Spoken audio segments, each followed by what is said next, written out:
Boa noite a todos os presentes. Meu nome é Valdinei Nunes Paluli, sou coordenador da Comissão de Assuntos Comunitários, sou membro da Comissão de Ética e Disciplina e sou assessor da diretoria, hoje representando o Dr. Cláudio Scheffer, presidente dessa subseção, da palestra hoje a respeito do direito ambiental. Gostaria de fazer a composição da mesa. Antes de fazer a composição da mesa, gostaria de convidá-los aqui.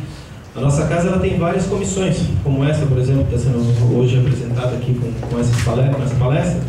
Eu gostaria de convidar a todos, que eles tiverem interesse em participar das comissões.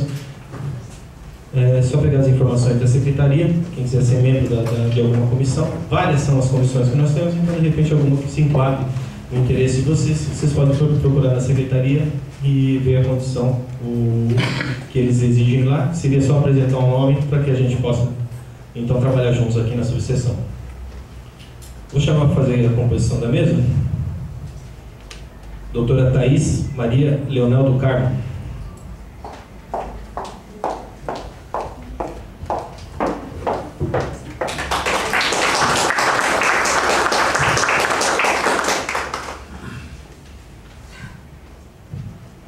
Doutora Thaís é a nossa palestrante de hoje. Doutora Maria Lúcia Endo, coordenadora da Comissão de Direito Ambiental.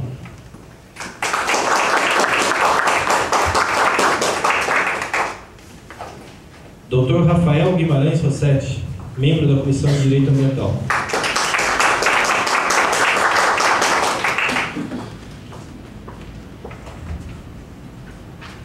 Doutora Verusca Rodrigues da Silva, membro da Comissão de Direito Ambiental.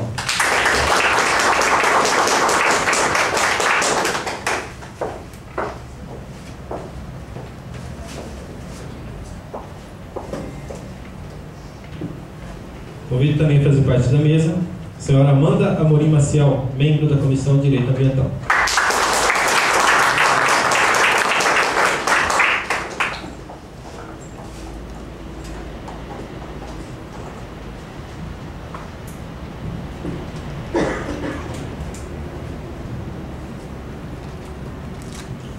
Feita a composição da mesa, eu passo a palavra ao Dr. Rafael Guimarães Rossetti.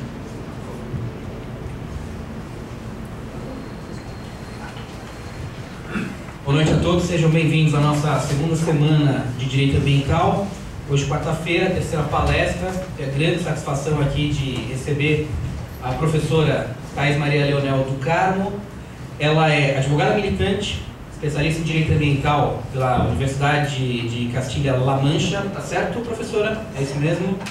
Mestre em Direitos Difusos Coletivos pela Unimes, sob orientação do professor Pacheco Fiorilo, que foi nosso palestrante na segunda-feira.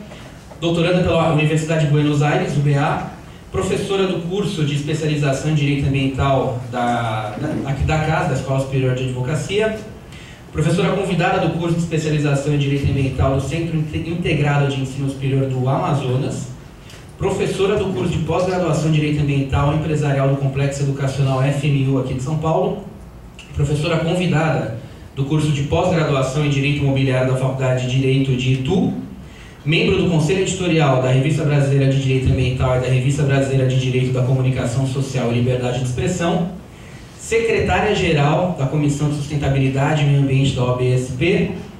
Paramos por aqui, porque senão a gente não ouve a palestra da nossa professora, tão extenso e brilhante é o currículo dela. O tema hoje é Princípios Constitucionais do Direito Ambiental, tema absolutamente oportuno, cujo desenvolvimento se iniciou inclusive na própria segunda-feira, com o professor Pacheco Fiorilo, e eu acho que com 17 mil diplomas legislativos versando sobre a matéria ambiental somente em nível federal, é absolutamente oportuno e fundamental que a gente retorne às nossas raízes, aos nossos fundamentos, e veja de fato onde se estrutura o direito ambiental, que é a partir da Constituição Federal. Então, sem mais delongas, agradeço a presença de todos e passo a palavra à nossa palestrante, professora Thaís Leonel. Boa noite a todos. Boa noite a todos. O Rafael só esqueceu de dizer o mais importante do currículo, que ele é meu amigo. Eu quero, antes de começar a conversar um pouquinho com vocês, agradecer o convite, cumprimentar a mesa, cumprimentar o doutor Rafael, agradecer o convite honroso de estar aqui hoje, a doutora Maria Lúcia, o doutor Valdinei, a doutora Verusca e a Amanda querida, eu tive o prazer de conhecer na quinta-feira passada, né, Amanda? Discutimos um pouquinho algumas coisas sobre o direito ambiental, mas o meu agradecimento especial, tirando o Carlos, lógico que é meu amigo do coração, meu companheiro de pós-graduação, eu quero agradecer a presença de vocês, porque, vou dizer, competir com insensato coração numa quarta-feira com frio é duro, então eu estou feliz de ter bastante gente aqui e de ter deixado o insensato coração para discutir direito ambiental. Não que não seja bacana, não que não seja considerado até uma vertente que poderia ser estudada sob a visão do direito ambiental cultural, como patrimônio cultural. Mas eu acho que a discussão jurídica ela traz um pouco mais de fundamento para que a gente possa exercitar na prática aquilo que vem sendo colocado de forma doutrinária e principalmente de forma jurisprudencial nesse Estado democrático de direito. Então, hoje eu queria conversar um pouquinho com vocês a respeito de algumas noções que são basilares para o direito ambiental, algumas noções que são basilares para o próprio direito e que dão forma, que dão estrutura a esse direito que, de certa forma, é novo, como falávamos há pouco, ainda que não seja novo, de certa forma, ainda é novo. Esse direito, ele está previsto na Constituição Federal e, portanto, desde o dia 5 de outubro de 1988, é um direito material de índole constitucional e que tem o objetivo de garantir a todos os brasileiros e estrangeiros residentes no país um meio ambiente ecologicamente equilibrado. Além de garantir um meio ambiente ecologicamente equilibrado, esse meio ambiente, esse direito ambiental, ele está fundamentado, ele está estruturado na própria condição constitucional. Nós não temos, o Brasil não tem uma tradição do direito constitucional. Nós passamos por alguns períodos históricos de algumas constituições controversas, sempre uma em disfunção da outra, até chegarmos nessa Constituição que é tão bonita, que chega a ser poética e tão invejada por outros países como é a nossa. A Constituição Federal do Brasil, ela se estrutura em 5 fundamentos que delimitam qualquer discussão jurídica, que balizam qualquer discussão jurídica dentro desse Estado democrático, dentro dessa fórmula política que nós, brasileiros, escolhemos para conversar a organização desse território chamado Brasil. Logo, antes de fazer qualquer consideração desse direito ambiental, a gente precisa observar quais são esses fundamentos e verificar como esses fundamentos eles conversam com o direito ambiental e vice-versa. Como é que o direito ambiental se articula em face desse Estado que é democrático de direito e traz como fundamento a soberania, a cidadania, a dignidade da pessoa humana, o valor social do trabalho, a livre iniciativa e o pluralismo político. É através desse viés que se desenvolve não só o direito ambiental, mas qualquer tipo de direito, qualquer discussão de direito. Eu costumo fazer uma analogia que é mais ou menos a seguinte: eu sou meio gorduchinha, eu gosto de doce, sabe? Eu gosto muito de doce. E para se fazer doce é necessário ter açúcar. A Constituição é o açúcar que adoça qualquer outro doce. Para fazer o doce de banana, eu preciso de um pouquinho do açúcar, senão a banana apodrece e ela vai ser só uma banana podre.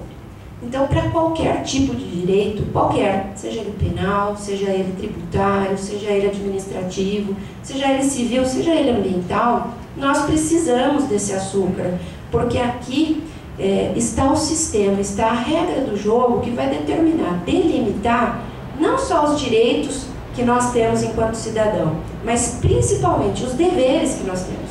Como é que nós vamos seguir esses deveres frente ao que o Estado determinou ser direito? Porque para cada direito nós temos um rol de dever que acompanha. O Japão, eles estudam o direito sempre começando pelos deveres, né? A faculdade chama Faculdade de Direito Z Deveres do Japão. E eles acabam estudando o dever para entender qual é a dinâmica de cumprimento da cidadania e aí sim exercitar direito. que é meio inverso do que acontece aqui no Brasil. A gente estuda direito, a gente entende dos direitos, a gente sobe num pedestal e diz que a gente tem direito a tudo e que a nossa razão sempre é a máxima e superior, mas a gente nega os deveres. E, obviamente, essa Constituição, ela está recheada de deveres, inclusive ambientais, quando ela impõe para o poder público e mais para a coletividade o dever de preservação e defesa do meio ambiente. Então, veja, nós temos dever legal, dever, imposição constitucional. Ah, mas isso aqui é Constituição, isso é regra do jogo. A plateia tem bastante moças, meninas, mas tem bastante meninos. E eu acho que os meninos gostam muito de futebol, não gostam? O brasileiro adora futebol. E, na verdade, eu tenho que ser sincera, sabe, Rafa? Eu não sou muito amante do futebol, sabe? Mas o meu marido, como é um bom brasileiro, ele torce. Até se estiver passando o Zimbábue com o Cazaquistão, ele vai assistir, quer torcer, enfim. E ele sempre, né? Há 13 anos eu escuto a mesma conversa. Você me abandona, você não gosta de mim, porque você não assiste o futebol comigo. E um dia eu me cansei, falei, tá bom, então me ensina aí como é que é o negócio que eu vou assistir, sabe? E aí sentei lá, ele me ensinou, sabe? E falou, olha, esse tem que ser assim, esse é o árbitro, esse é o juiz. Eu falei, ah, perfeito, agora eu sei tudo. Sentei quietinha lá para assistir. Só que, na verdade, eu não entendi nada. Mas comecei a assistir, sabe? Eu mandei ele lá, torcendo. Vai, eu vou copiar tudo que ele fizer. Você falar vai, eu falo vai. Você fala gol, eu falo gol. E tava lá, né? E tava dando certo. Certinho, tava dando certo. Só que uma hora eu me empolguei. E teve um gol. Eu falei, gol! Ele olhou pra mim e falou assim, gol o quê? Gol contra. Sabe? É mais ou menos o que acontece quando nós não sabemos a regra do jogo. Se eu não sei jogar, eu vou fazer gol contra. E eu vou comemorar quando o gol for contra. E é o que acontece dentro do nosso Estado Democrático de Direito. Num território, num país em que poucos sabem o que é ser cidadão. Um país que exige prova de cidadania para exercício de direito fundamental. Hoje a ação popular ela foi elevada à condição de direito de garantia fundamental, mas ainda se cobra do cidadão que ele junte lá o título de eleitor para provar uma prerrogativa que a Constituição Federal deu a ele no primeiro artigo. Um fundamento que nasce com qualquer pessoa humana, que acontece toda vez que nasce uma pessoa. Claro que nós não estamos falando aqui de capacidade civil, do que ele vai fazer, mas ele é cidadão. Porque se assim não for, mendigo não é cidadão, ou é? E se o mendigo quiser entrar com a ação popular, isso ele não pode, porque ele não tem título de eleitor? Então são algumas condicionantes, que a gente precisa observar para não cair nesse jogo errado de torcer para o time ou de curtir um gol que não é o gol verdadeiro, que é o gol contra. E é o que a gente vem fazendo, não só no direito, mas na política, enfim, dentro desse Estado, manifesta e publicamente. Então, quando a gente fala dessa soberania, dessa cidadania, dessa dignidade da pessoa humana, enfim, desses fundamentos que estruturam esse Estado, a gente precisa ter a noção que tudo está casado dentro da Constituição Federal. Quando ele diz que a soberania é um fundamento que estrutura o Estado, ele não está dizendo que a soberania só serve para determinar o poder que o brasileiro vai ter de fazer leis ou anulá-las. Porque lá na frente, quando ele fala da ordem econômica, no artigo 170, que é capitalista, mas cujo objetivo é a garantia da dignidade da pessoa humana, ele coloca a soberania como um princípio balizador.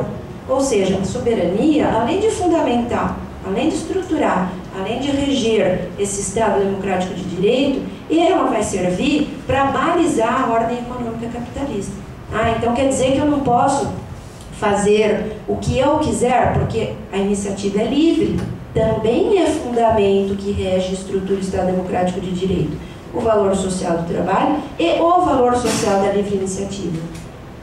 Então eu faço o que eu quiser, eu monto a minha empresa, eu vendo coisas sem dar explicação para o meu consumidor, eu faço bem do jeito que eu entender? Não. O capitalismo hoje está pautado no princípio maior constitucional, que é a dignidade da pessoa humana. Ao reconhecer esse princípio, historicamente, o legislador constituinte reconheceu que o destinatário do direito brasileiro, o direito positivo do Brasil, é a pessoa humana. E mais, não é qualquer pessoa humana, é a pessoa humana digna, é a pessoa humana com dignidade. Ah, ótimo, é lindo, é poético. A gente poderia aqui fazer um curso extensivo para saber o que é a dignidade da pessoa humana. A gente podia estudar lá os filósofos, né, bonito, aquela coisa Sócrates, Hipócrates, sei lá, todos os filósofos, os mais novos, Foucault, o que é dignidade? Mas o que é para nós que lidamos, que estamos na lida do dia a dia, a dignidade da pessoa humana? Como é que nós vamos lidar com isso, articular isso de forma concreta dentro desse Estado democrático de direito? Porque o que é digno para mim pode não ser digno para o BBB. Eu jamais iria no Big Brother Brasil vender minha dignidade. Mas tem gente que vai. O que é dignidade no plano material, no plano constitucional? Como é que nós conversamos juridicamente com essa dignidade? Nós conversamos porque, como ela já está casada, tudo tem um sentido. Lá no artigo 6º, o legislador deixou claro o que é a dignidade da pessoa humana. Portanto, quando a gente faz a leitura do artigo 6º, muito bem nominada de piso vital mínimo pelo mestre de todos nós, pelo professor Celso Fiorino, esse piso vital mínimo é que vai estruturar e que vai dar o sentido do que seja a dignidade da pessoa humana num plano normativo. Ou seja, eu só começo a falar em dignidade se eu tenho saúde, se eu tenho segurança, se eu tenho moradia, se eu tenho lazer, se eu tenho, que é mais, transporte. Veja, tudo coisas que nós temos muito fácil, né? O Estado dá pra gente muito fácil. O transporte público é muito bom, o SUS é muito bom, que ninguém tem plano de saúde, não precisa, né?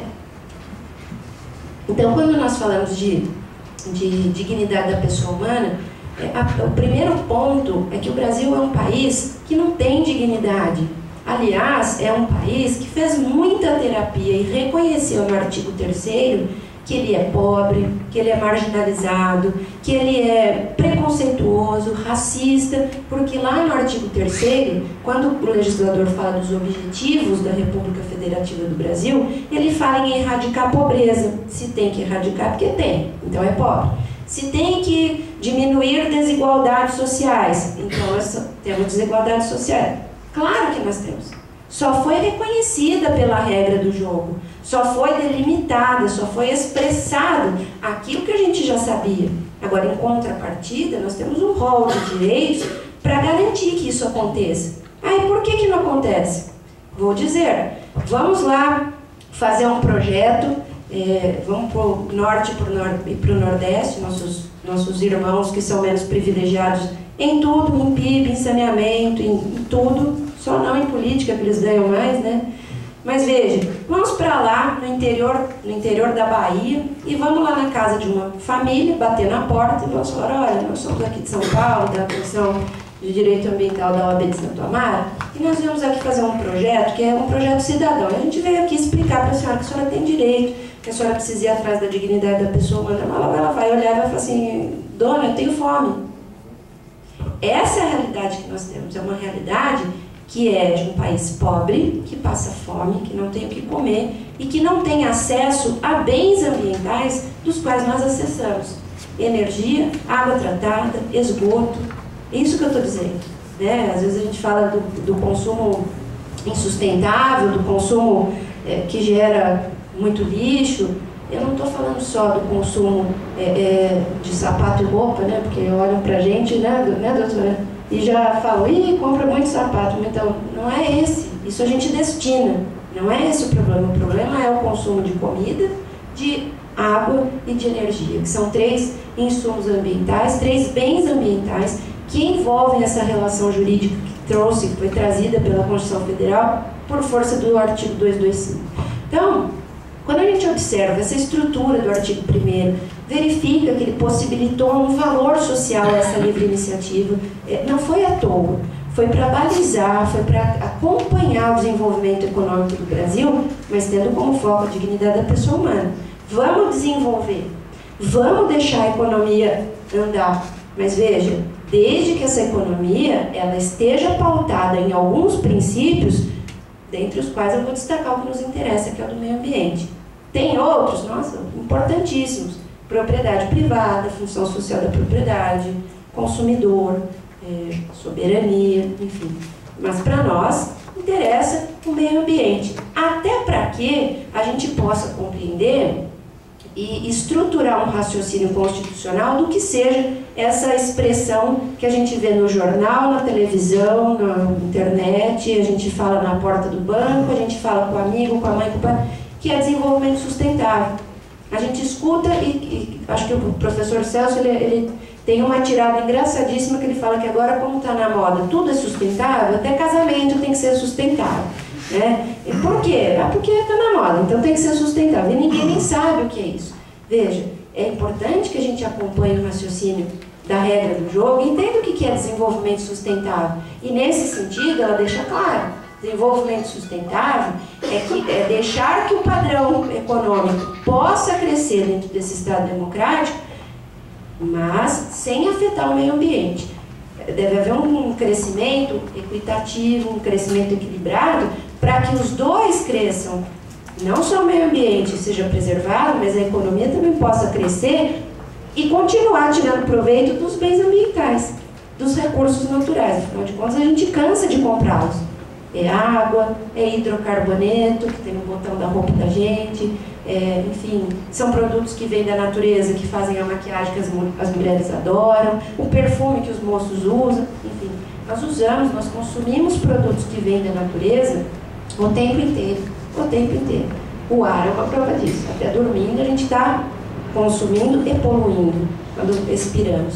Portanto, nós precisamos criar um raciocínio constitucional para poder adequar o que o Constituinte quis, o que a regra do jogo determinou, com a questão ambiental, que está na moda, mas precisa ser tratada com cuidado, para que a gente não vire os ecochatos, os ecobobos, né? E muito pior, que a gente vire xiita no ideologismo, na ideia de estrutura de um direito ambiental, sob pena da gente não estar fazendo um bem para a sociedade, mas sim um mal para a sociedade.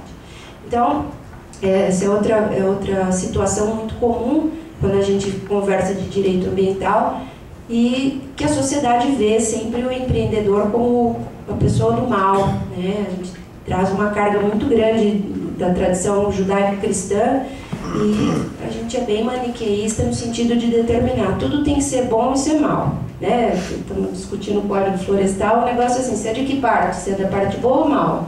Como se tivesse uma parte boa ou mal, né? Ah, mas não tem? Nós vivemos uma democracia. Qual é o problema da pessoa ter um ponto de vista divergente? Aliás, isso é exercício democrático, é exercício de liberdade de expressão. Portanto, é importante que aconteça, para que a sociedade fique atenta e não corra o risco de entrar em ideologias xiitas do Hezbollah, que fiquem por lá, que continuem lá.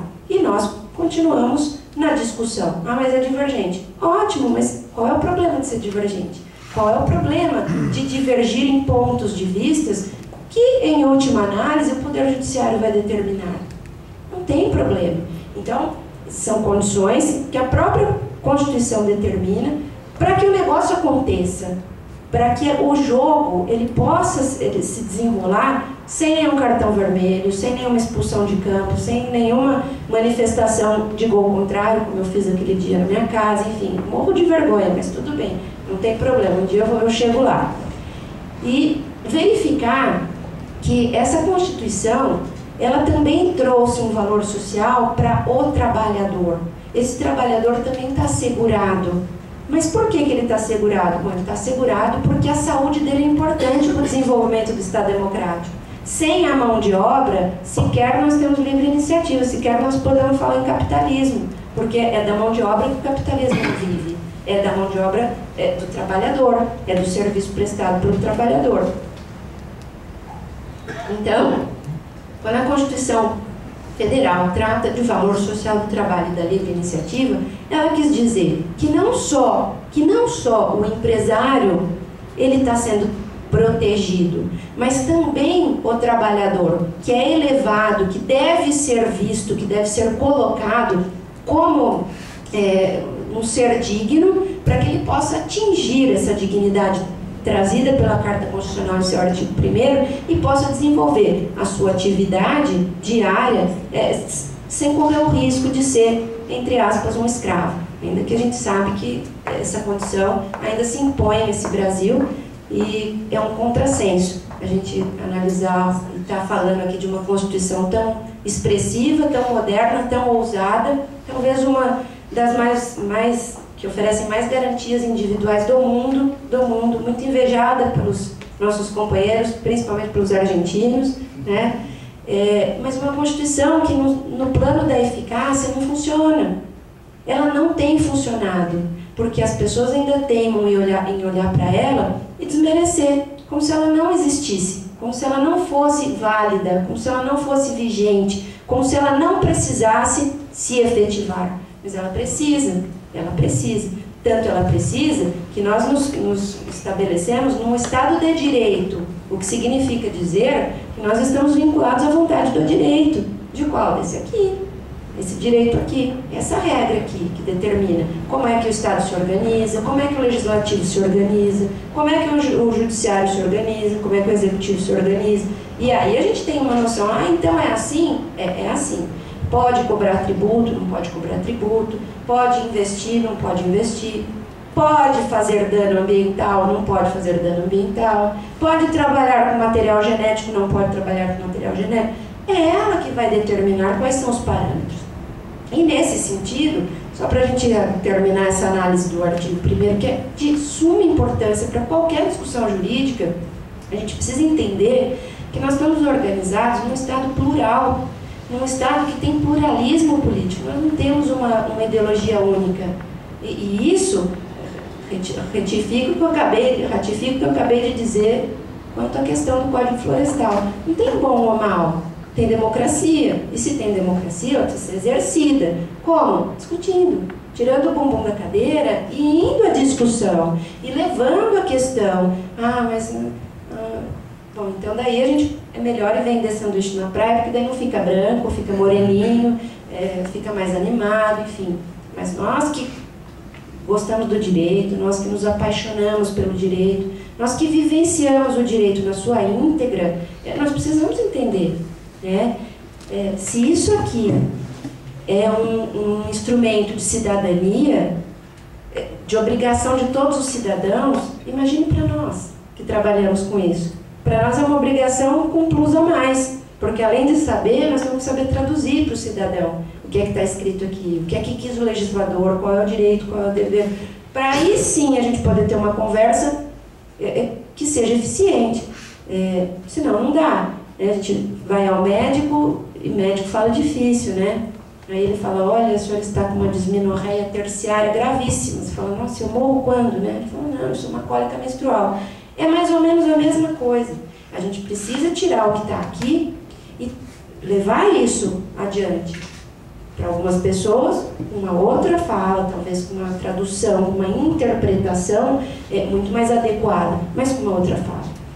E com isso, a gente pode trabalhar o artigo 225, que é o artigo que traz o direito ao meio ambiente, e que hoje está explicitamente colocado no plano normativo como um direito. Nós temos direito ao meio ambiente. E isso é importante porque outros países ainda discutem se o meio ambiente é um direito subjetivo ou não.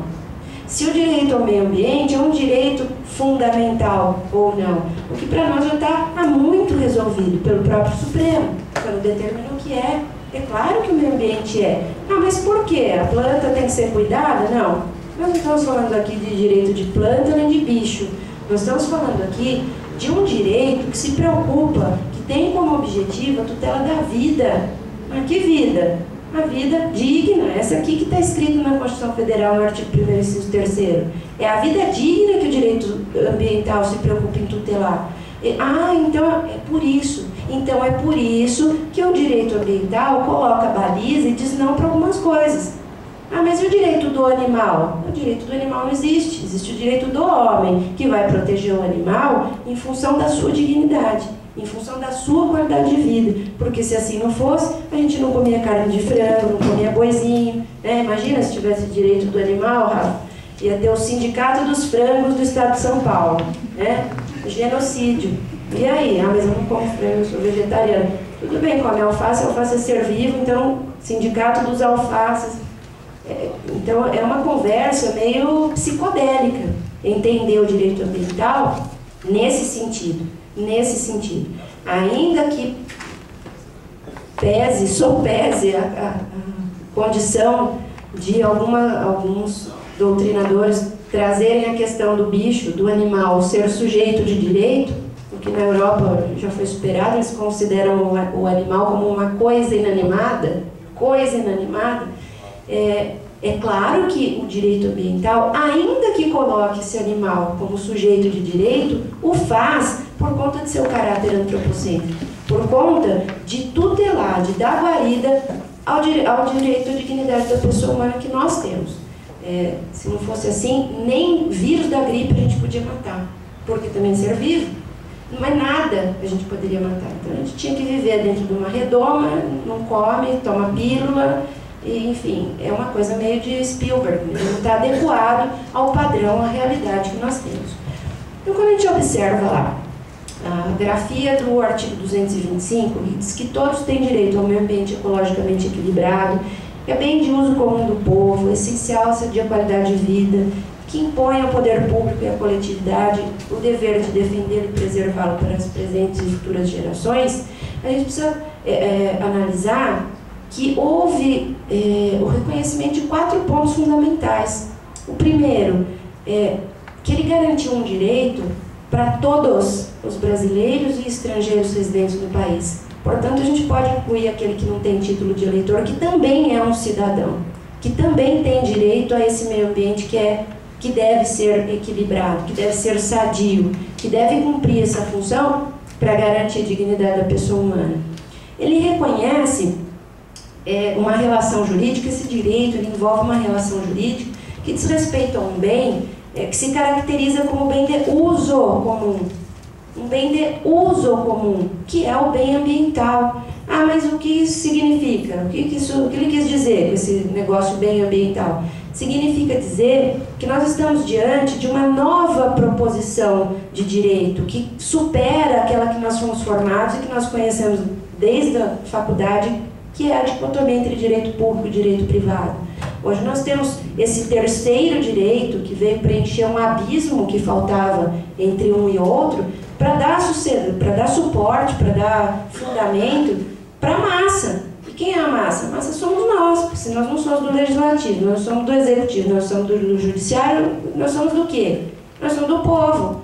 Ah, mas o povo está aqui, ó, no preâmbulo da Constituição. Nós, do povo, o povo brasileiro, em Assembleia Constituinte. Ah, então esses somos nós.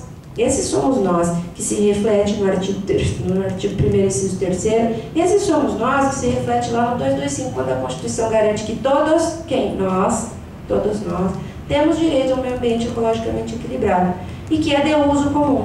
Portanto, ele não guarda muita semelhança, aliás, semelhança alguma, com o Instituto do Direito de Propriedade, que nós também estudamos tradicionalmente sobre o viés do direito civil. Hoje a propriedade ela tem algumas limitações, algumas restrições, e eu devo dizer, muitas, não são algumas, muitas, por conta da defesa do ambiente. Ah, mas para quê? Para garantir o direito da árvore? Não. Para garantir, por exemplo, o ar puro para a gente respirar, né? E estávamos conversando, a RBPN, Urucutu de Parelheiros, é a única reserva particular do estado de São Paulo, é a única, e ela é responsável por 0,5% do ar que nós aqui, população de São Paulo, respiramos. Então, é claro que ela é de um advogado, colega nosso, um querido, esse raciocínio foi feito, e ele não foi à toa que ele doou metade da sua vida e metade do seu patrimônio, a fim de instituir uma reserva particular, mas com um único objetivo, de se cumprir o que diz aqui a Constituição. Ah, mas então você é socialista. Não, eu não sou. Eu vivo sob a égide constitucional que diz que nós vivemos em Estado democrático de direito capitalista. Eu sou também. Está aqui, ó. Está aqui. Não tem jeito de ser diferente. A regra do jogo é essa. Acontece que nós temos balizas e nós temos alguns limites que se impõem para que o negócio possa acontecer. Não dá para ir jogar bola descalço ou de salto alto, dá? Não dá. Assim não dá para conversar direito sem analisar dever. Então, essas restrições, esse direito de propriedade que nós copiamos lá do direito francês, do Código de Napoleão, lá em 1804, que reconhecia o direito de uso, de gozo, de fruição da propriedade, ele foi copiado um século depois, em 1916, pelo Código, e foi novamente retransmitido, né, para o natimorto do Código Civil, mas que tem a mesma estrutura. Mas olha, hoje já se fala no direito civil constitucional, que analisa o próprio Instituto da Propriedade com vistas no que diz a Constituição.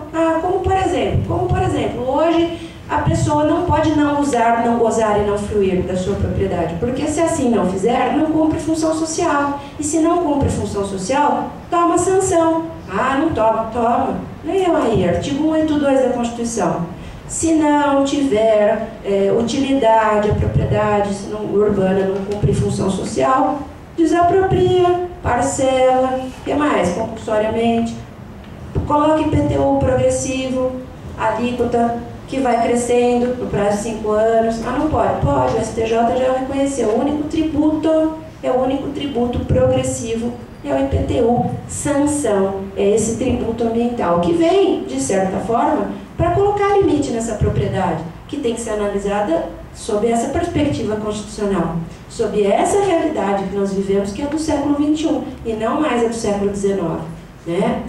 Então, quando nós analisamos essa propriedade, nós também começamos a entender por que o legislador colocou essa função social, essa propriedade privada como função social, não só como garantia individual, lá no artigo 5º, mas também como princípio limitador da ordem econômica. Por quê? Porque eu não posso fazer o que eu quiser com a propriedade. Eu não posso nem não fazer, porque se eu não fizer, eu tomo sanção. Então, hoje, ser proprietário é uma coisa esquizofrênica, né? Porque, às vezes, impede até... Eu não posso fazer nada, não pode fazer. Então, o que eu faço? Então, precisa, é óbvio, ter uma coerência. Ter uma coerência do uso dessa propriedade, que não é mais uma propriedade 100% privada e que te dá o direito de usar, gozar, fruir, dispor e até destruir da forma que bem entender. Hoje, essa propriedade ela tem que ser analisada sob o viés constitucional, sob o viés da regra do jogo, que vai determinar, isso pode, isso não pode, isso aqui dá, isso aqui não dá. E aí sim a gente entrar num contexto de realidade democrática que a Constituição impõe. Então, quando ela fala em bem ambiental, muitas vezes esse bem ambiental ele vai ser desenvolvido dentro dessa propriedade, como é o caso da fauna e da flora, como é o caso de água, de nascente de água, de topo de morro, de manancial, de espaços que são legalmente protegidos e que são de forma impositiva protegidos, e que alguns se faz por vontade própria, como é o caso da reserva Curucutur, ele fez porque ele quis, né? Não era obrigado, mas ele achou muito mais fácil fazer a reserva do que ter lá, ter que averbar 20%, fazer a verbação, pôr na matrícula, que ele tinha uma reserva legal e sofrer fiscalização. Ele não sofre, mas ele entende que efetiva muito mais a Constituição quando faz assim, quando faz dessa forma. E por fim, quando a gente observa o 225, ele inovou quando ele trouxe um direito de índole intergeracional, porque ele determina que essa tutela, essa preservação, essa defesa do meio ambiente não é só para a gente que está vivo, não é só para a gente que está aqui.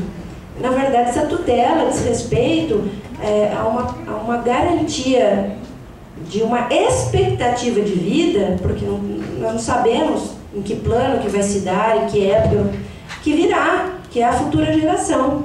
Então, é uma coisa muito interessante de verificar esse direito de índole intergeracional que o Constituinte colocou na Constituição de 88, que obriga, que impõe que nós, como coletividade e o poder público, defendemos e preservamos o meio ambiente para essa garantia do ambiente sadio, do ambiente equilibrado, não para nós só, mas também para essa futura geração. Quando a gente fala também em meio ambiente, a gente precisa classificar, na verdade a gente precisa observar quais são as classificações que nós podemos fazer do meio ambiente. Por que acontece isso? Acontece porque o artigo 225, ele criou um leque de possibilidade jurídica e de alcance para se tutelar a vida, para se tutelar a vida digna, para se tutelar algo que é essencial à sadia qualidade de vida e que acaba por equilibrar o meio ambiente. Então, como é que eu posso dizer que o 225 tutela o meio ambiente? Bom, de 5 formas. Ele tutela o ambiente sob o aspecto natural, quando ele fala de fauna e flora, quando ele fala de ar atmosférico, de subsolo, de solo, quando ele fala de, enfim, quando ele fala de recursos naturais, ele vai trabalhar com essa parcela, porque o 225 manda que assim seja,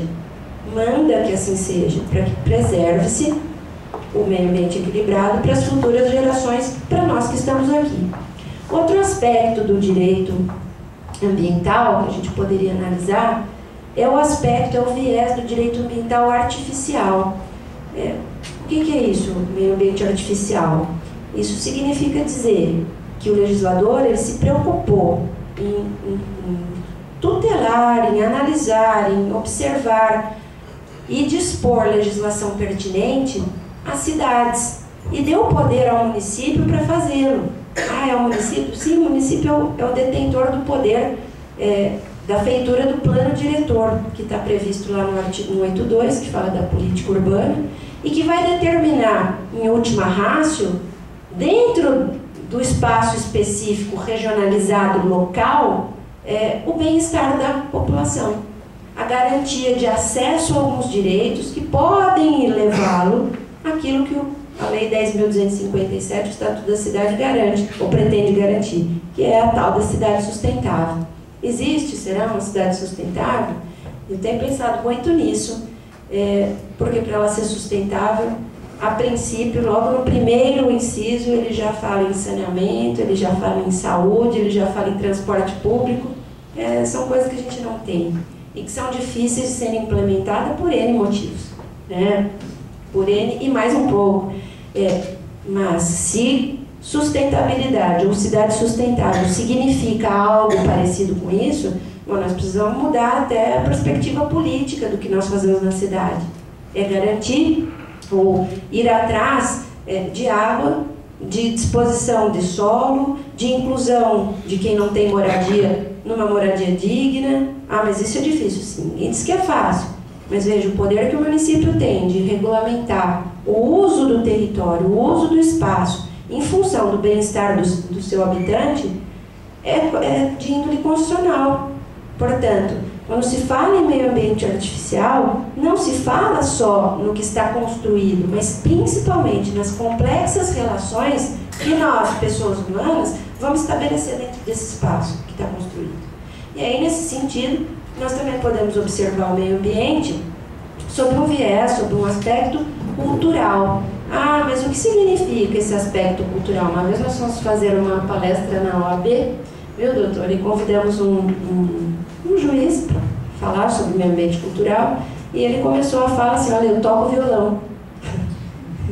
E a gente assustou, porque na verdade nós estávamos falando de direito ambiental cultural, de uma tutela ao meio ambiente cultural, que está previsto na Constituição Federal, lá no artigo 215 e 216, quando ela diz que é necessário tutelar, que é necessário a gente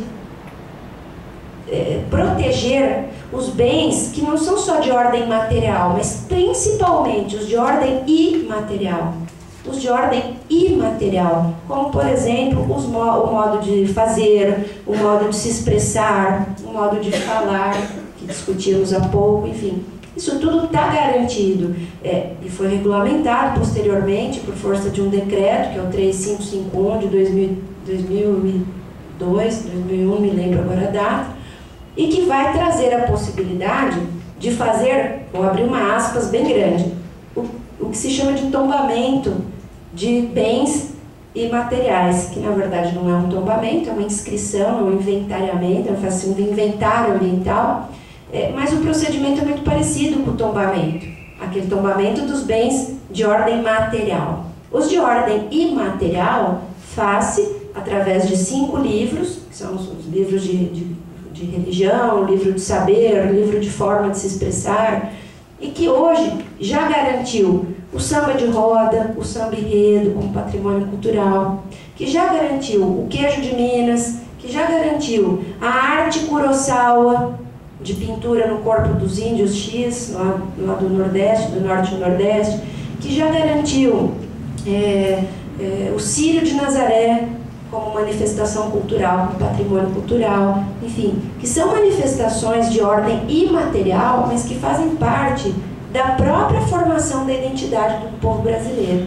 Uma identidade que ainda não foi estabelecida. A gente ainda tem dificuldade de falar, o brasileiro é o quê? O brasileiro gosta de futebol. Sim, mas futebol aqui é igual ao futebol do Norte, é igual ao futebol do Sul? Não, cada um vai ter um estilo de jogo. Música é regionalizada, dança, frevo, diferente das danças que acontecem, as danças de roda que acontecem no Sul. Isso tudo é importante para formar a identidade do nosso povo, que ainda é incipiente, que ainda está se formando. O nosso povo é tão bonito na sua miscigenação que ele traz uma contrapartida muito interessante. O sonho de todo o estelionatário, doutor, é ter um passaporte brasileiro. Porque se tiver a foto de um japonês escrito José da Silva, não é estranho. Não é estranho. E tanto isso é verdade, eu estava contando para o Carlos que eu fui assaltada há pouco tempo, e a gente achou todos os documentos. Então, um cheque intacto, cartão, não fizeram nada. Mas o meu passaporte eles não devolveram. Eles não devolveram. Por óbvio, isso tem um valor muito grande no mercado negro, né? E isso acaba afetando a própria formação da cidadania ou do povo brasileiro, que muitas vezes é mal visto até por conta desse tipo de situação que faz com que a gente se passe por sem vergonha, por etc, etc, que a gente sabe bem, né? Que levou vantagem, enfim. Então, isso é muito importante, porque para a gente começar a falar de tutela ambiental, em qualquer aspecto, e principalmente no aspecto cultural, que muito me fascina, mesmo porque o direito é um produto cultural, a própria soberania é um produto cultural, a gente precisa ter um pouco de noção do que diz a Constituição em seus incisos que sustentam, que fundamentam o artigo 1º, que fundamentam esse Estado Democrático de Direito, para aí sim a gente fazer essa ligação e essa consciência do que seja a tutela do patrimônio cultural. Teve um tombamento que foi feito uma vez de uma fábrica de vinho, de caju, e tombou-se a fábrica. A fábrica está lá, nós sabemos que o tombamento é um tombamento, é um procedimento administrativo que acaba por engessar o bem, né? O bem fica inviável de se fazer novas reformas, enfim, somente com autorização. Só que a forma de fazer esse vinho se perdeu. Ninguém mais sabe fazer o vinho de caju, a fábrica está lá. Todo o instrumental, maquinário, mas ninguém mais sabe fazer. Então essa é a importância da tutela dos bens de natureza imaterial, como essas formas de saber, essas formas de expressão. Hoje se fala muito na tutela dos conhecimentos tradicionais, da população tradicional, e que acaba refletindo na economia, porque esse povo sabe, por exemplo, o manejo florestal, sabe nomes específicos de fauna e flora, que servem para fazer remédio, que servem para fazer perfume da Chanel. Pasmem, né? Existe um sapinho também verde que, além de fornecer anestésico, ele é usado pela Chanel para fazer perfume. Então, quando a gente usa o perfume, a gente está usando lá uma substância que vem do sapo verde, olha que bacana, né? Mas que quem sabe é aquela população tradicional que lá vive, que lá convive com essa situação que envolve fauna e flora e que acabam até, de certa forma, participando de um processo de biopirataria, participando como laranja, por vezes, né? E que importa, portanto, que a gente observe essa tutela, não só do patrimônio material, mas principalmente do patrimônio imaterial, para que a gente possa reservar para a gente aquilo que nos é de direito. A Constituição também dá a possibilidade da gente observar o meio ambiente sob um viés do meio ambiente do trabalho. E aí eu não estou dizendo do direito do trabalho, né? Nós não estamos falando de um meio ambiente que vai observar a relação trabalhista entre empregador e empregado. Nós estamos falando de um meio ambiente do trabalho que se preocupa com a saúde dos homens e das mulheres, das pessoas humanas que vão vender sua força física para obtenção de lucro do empreendedor. Então, onde é que eu acho isso na Constituição? Além do rol extenso das garantias dos direitos que a Constituição prevê ao trabalhador no artigo 7º, e no seu inciso 22 vai estar lá dito que o meio ambiente também deve ser garantido, para que garanta-se a saúde desse trabalhador, através de normas específicas, de regulamentações específicas, para que esse trabalhador possa, dentro daquele ambiente laboral, ter um meio ambiente equilibrado, ter algo que é essencial, seja a qualidade de vida e que atinja o padrão de dignidade da pessoa humana imposto pela Constituição Federal. Então é desse direito do trabalho que nós estamos falando, não da relação trabalhista, mas sim de um direito que está preocupado em tutelar a saúde dos brasileiros e estrangeiros que vivem aqui no país. Também no artigo 200, quando a Constituição fala do Sistema Único de Saúde, também se observa no inciso 9º, salvo engano, a tutela do meio ambiente. O SUS ele tem como obrigação, como uma das diretrizes, observar e contribuir para o desenvolvimento do meio ambiente ecologicamente equilibrado. E, por fim, essa Constituição nos permite entender o direito, compreender o direito, tratar o direito sob o aspecto do patrimônio genético. Nossa, mas isso é direito ambiental? Sim, isso é direito ambiental. Quem disse? O artigo 225, quando ele fala que dever do poder público, que incumbe ao poder público fazer esta tutela, esse poder público observar fiscalizar todas as entidades que vão trabalhar com material genético e, fiscalizando, compor regras para que esse patrimônio genético seja especificamente usado pelos brasileiros e estrangeiros residentes no país. Hoje nós temos a lei mais famosa que cuida da matéria, que é a 10.105, a Lei da Biossegurança, e que vem regulamentar o inciso 3º e 5º da Constituição Federal, nessa parte do patrimônio genético, permitindo o acesso ao patrimônio genético como bem de consumo, como produto de consumo, até para que nós possamos garantir saúde e vida digna para quem já existe. Essa foi uma discussão muito polêmica, muito exposta, que ocorreu em sede do Tribunal Federal, acho que um ano retrasado, ano passado, não me lembro, quando questionou-se a constitucionalidade de um artigo, de um inciso específico do artigo 5º da Lei de Biossegurança, que determinava a possibilidade de usar o material genético que estava para descarte, né, que já estava, o embrião que estava congelado, mas que não ia virar gente, que não ia ser uma gentinha, não ia ter bracinho. E houve talvez uma das maiores discussões em sede do Supremo Tribunal Federal, que abriu as portas e recebeu quem de direito, quem manjava do assunto, que eram os cientistas. Pela primeira vez na história, eles escutaram, eles ouviram na audiência pública quem manjava. Como é que eu, do direito, posso saber se o embrião ele tem vida com 14 dias, com 20 dias, com 2 meses, com 5 meses? Como é que nós, do direito, temos sapiência ou conhecimento técnico específico para determinar? Agora, a Constituição Federal disse que a vida tem que ser a tutela da vida, tem que ser a tutela da vida digna. Portanto, com toda esse rol de fundamentos, de princípios que a Constituição trouxe, que eu cito o voto belíssimo lá do ministro Carlos Aires Brito, que é digno de ser lido, e que acabou considerando que não é problema algum, não afronta a dignidade da pessoa humana o uso desses embriões que estão destinados para o descarte. Eles vão ser jogados no lixo, eles não têm vida. Portanto, por que não usá-los para já possibilitar a vida de um ente que já existe? Eu não teria problema nenhum em doar um óvulo, por exemplo, para salvar a vida de uma pessoa que vive em condição degenerativa. Acho difícil uma pessoa falar, olha, não tire nenhum pedaço de mim porque eu não quero, deixa a pessoa morrer, a missão dela. A gente doa uma coisa que não faz falta, eu perco um por mês. meninos, quando os espermatozoides não matam, é vida, é uma expectativa de vida que só vai ocorrer se juntar lá, enfim.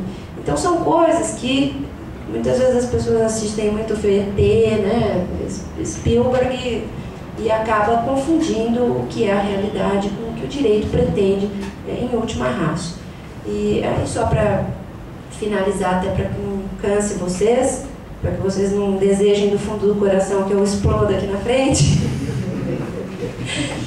a importância desse direito ambiental, ela está estruturada nesse princípio máximo, que foi bem colocado por um jurista brasileiro, desembargador do Tribunal de Justiça aqui do Estado de São Paulo, como sendo o último arcabouço de guarida de todos os direitos e garantias individuais.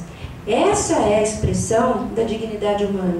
E é para isso que serve o meio ambiente. É para isso que serve o direito ambiental. Para efetivar, em última ratio, essa dignidade humana que o Constituinte determinou aqui na Constituição Federal. Então, muito obrigada. Estou à disposição para qualquer eventual pergunta.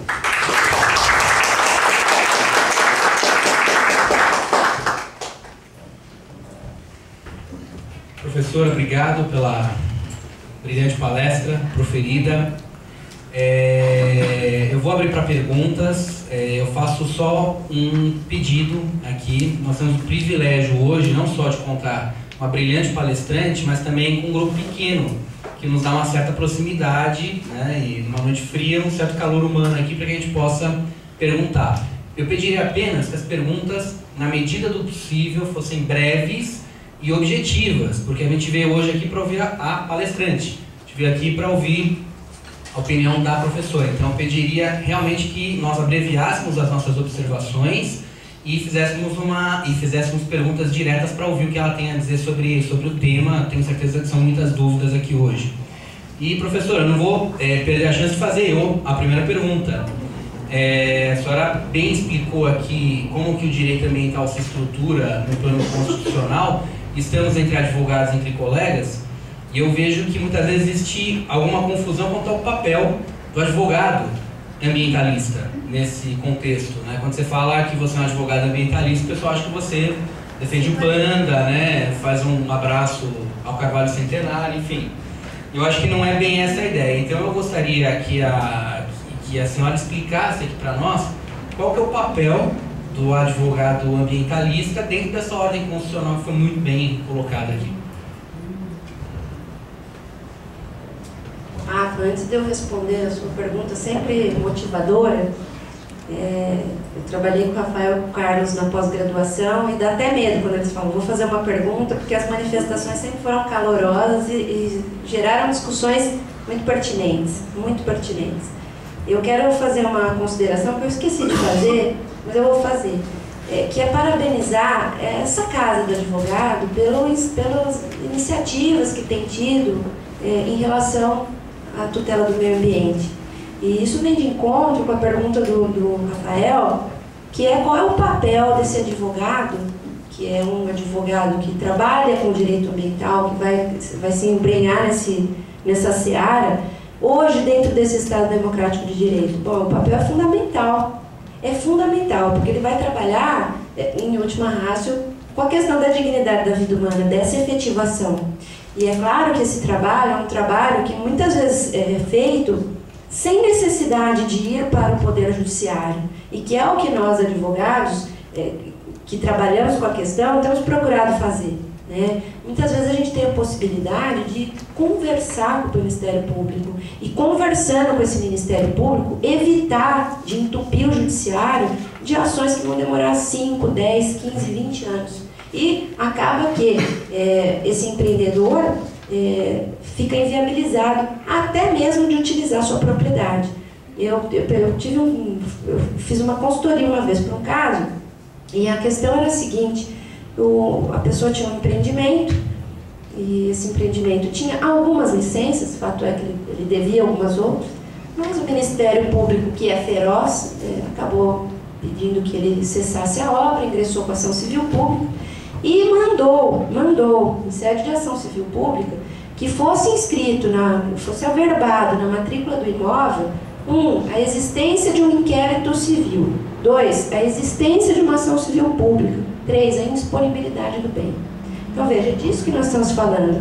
É de equilibrar o direito do empreendedor e o direito do resto da coletividade, quando esse resto da coletividade também tem interesse, ainda que indireto, no bem particular de determinada pessoa, né? E aí, assim, se trabalha com grandes empresas, com pequenos proprietários, com investidores, com pessoas que são, por exemplo, maculadas com algum tipo de poluição. Sim. O que é poluição? Quando eu pergunto poluição, vem na cabeça da gente o quê? Smog, né? Aquela fumaça preta de São Paulo. É só isso que é poluição? Não. A gente tem poluição sonora, poluição visual, qualquer tipo de condição que altere a vida, que altere a biota, é considerada poluição. Outro dia eu vi uma greve sendo considerada crime ambiental porque era poluição, porque desestruturava o ambiente sadio de determinado local. Então, quando a gente pensa, é nessa estrutura que nós estamos falando. Recentemente, acompanhando esse raciocínio do papel do advogado, nós tivemos um voto histórico aqui na Câmara Ambiental, única, em segunda instância, única do Brasil. Um voto histórico que reconhece o futebol como patrimônio cultural. E que é belíssimo, que demonstra a qualidade não só de quem advoga, mas de quem julga, de quem vai dar ao direito, de quem vai exercer a atividade jurisdicional. E nesse sentido, é que nós estamos pleiteando a criação das varas especializadas. Porque ainda, Rafa, até pela novidade que o direito ambiental nos põe, pelo leque de possibilidade que ele nos oferece, ele ainda é uma coisa meio assustadora e apaixonante ao mesmo tempo, né? Aquelas que tiram o ar da gente, que deixa a gente um pouco, nossa, isso, eu vou ter que ver isso. Porque às vezes é muito chato ser advogado, vocês sabem do que eu estou falando, às vezes é cansativo, é só aquilo. O direito ambiental, ele dá a possibilidade da gente tutelar a vida digna, sob uma perspectiva geral, pedindo para que o futebol, por exemplo, seja considerado patrimônio cultural. Por quê? Porque é essencial à vida do brasileiro. Ele forma a identidade desse brasileiro. Então, o papel desse advogado não é um papel de briga, não é um papel de agressividade, não é um papel de ecochatismo, não é. O papel do advogado é combater, por exemplo, casos que ocorrem, como esse no Pará. Nós temos de homicídio de pessoas que estão ligadas, que denunciam o tráfico ilegal de madeira, que denunciam ilegalidades de produtores de extração de outros recursos naturais, enfim. Esse é o papel do advogado, é combater esse tipo de questão. Mas lá combate-se com revólver. Pois é, aqui ainda não, né? Então a gente ainda tem que chamar para a sociedade, e chamar mesmo, porque nós estamos muito acostumados a fazer Ctrl+C, Ctrl+V e advogar no fórum, sabe? Esse não é mais a condição do advogado do século XXI. O advogado do século XXI, ele é um advogado que tem que estar pautado no que a Constituição diz. Ele tem que estar preparado para fundamentar todo o direito do seu cliente sob o viés da dignidade da pessoa humana. Esse é o papel do advogado ambientalista hoje. Eu acho que de qualquer advogado. É conferir ao seu cliente a possibilidade verdadeira dele ter acesso ao judiciário, mas esse acesso, que esse acesso possa ser analisado dentro de uma perspectiva que garanta, de certa forma, a sua dignidade. Eu acho que é meio por aí, Rafa. Obrigado. Mais uma pergunta?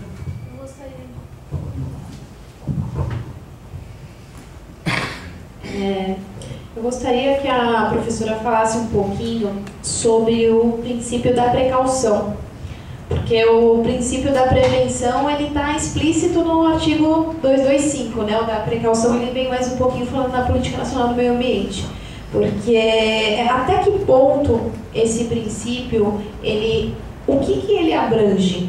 Porque a gente está vendo aí nos últimos 3, 4 dias mais ou menos o caso de uma notícia lá na Europa de uma bactéria que, através de legumes, de alimentos, né, se espalhou, já contaminou 1.400 pessoas e dessas 1.400, 16 morreram.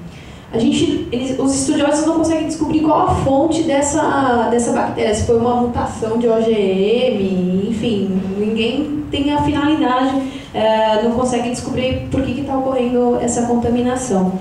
Aí, doutora, até onde que o princípio da precaução pode nos cercar, nos proteger uma questão como essa que está ocorrendo?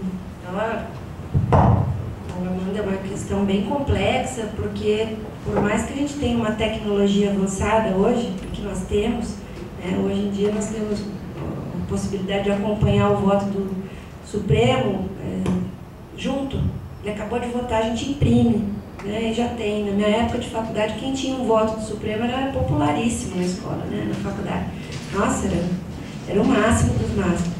Ainda que a gente tenha essa evolução tecnológica, científica, o princípio da prevenção ele vem só para dar suporte, né, à efetivação da vida digna, do meio ambiente equilibrado. Agora, até onde ele vai poder segurar, até onde ele vai poder garantir, não sei. A gente se alimenta, às vezes, a vida inteira bem, faz exercício e morre de infarto. Às vezes a gente, olha, não falo mais no celular porque eu não quero ter, e tem câncer na cabeça. Então, essa precaução, ela é muito difícil de ser institucionalizada, né? Mas através da própria prevenção, a precaução acaba ocorrendo. Então, dá dentro de uma expectativa da realidade, dá para a gente falar em precaução. Agora, daria para prever a mutação de um ser bacteriano, uma bactéria que estava no... Não sei até que ponto que daria para prever, né? Então, dá para trabalhar com o princípio da precaução? Dá. Hoje, os tribunais superiores, eles até efetivam o princípio da precaução, né, dentro da órbita democrática de direito. Agora, ele é muito complexo. Ele vem até acompanhado do princípio da prevenção, eu entendo que andam junto, porque é muito difícil hoje. E acho que é impossível alguém chegar e falar, olha, eu garanto que esse pepino jamais vai... Nós não sabemos, nós vivemos sob a espada na cabeça sem saber o que vai acontecer. Se o pepino vai matar, se a laranja vai dar câncer no estômago, porque cada dia que passa a gente escuta uma nova colocação que afeta a vida digna do ser humano, né? Eu acabei falando por conta hoje ou ontem, estava assistindo o jornal da noite, e tinha lá uma professorinha velhinha já, japonesa, deve ser muito inteligente porque era da professora da física da USP, falando que ela está comprovando que o celular ele pode, as ondas que são liberadas pelo celular, ela pode afetar e possivelmente desenvolver um câncer cerebral. Agora, dá para viver sem o celular? Quem é que vive? Hoje não dá mais, né? A mesma coisa de deixar a gente sem roupa, né? Falar, olha, você fica sem roupa, não dá. Fica sem celular, não dá também, não dá. Então, é claro que esse princípio ele é de extrema importância e tem sido desenvolvido não só em sede de direito brasileiro, né? Eu vi muito, na Argentina eles têm uma preocupação muito maior em princípio de precaução do que de prevenção, mas muito assim, olha, anos-luz maior, anos-luz. Eles preferem discutir princípio de precaução do que de prevenção e acham que tem muito mais efetividade do que o de prevenção. E na Europa é bem equilibrado, né? Eles acabam discutindo mais ou menos como a gente discute aqui no Brasil, né? Com um certo cuidado, mas que faça presente, que esteja presente dentro da regra do jogo do que seja o direito como um todo, né? E especificamente como no direito ambiental. Professor, eu queria só, juntando essas suas duas últimas respostas aí, uma questão acho interessante também, a gente tem o trabalho, a livre iniciativa como valores fundantes da República Federativa do Brasil. Temos o princípio da precaução e prevenção, que a senhora acabou de bem expor aqui. Eu quero saber o seguinte, numa ordem econômica capitalista, em que os insumos ambientais eles existem para viabilizar a produção, para viabilizar o consumo, quando nós temos um conflito especificamente entre a prevenção, entre a precaução e a ordem econômica capitalista, né? Muitas vezes algumas entidades ambientalistas elas brandem esse princípio de forma a interditar totalmente a atividade econômica. Então, eu gostaria de saber objetivamente o seguinte: diante de um conflito dessa natureza, qual interesse, qual objeto deve ser tutelado, deve ser protegido? Né? Você faz, por exemplo, um estudo prévio de impacto ambiental de uma usina hidrelétrica, você consegue delimitar com certa exatidão o alcance daquela devastação ambiental que pode eventualmente ocorrer.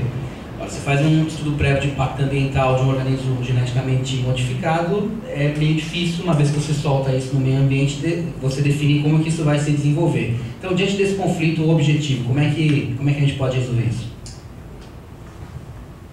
Eu acho que no caso concreto e observando, para mim sempre dando foco na pessoa, na dignidade.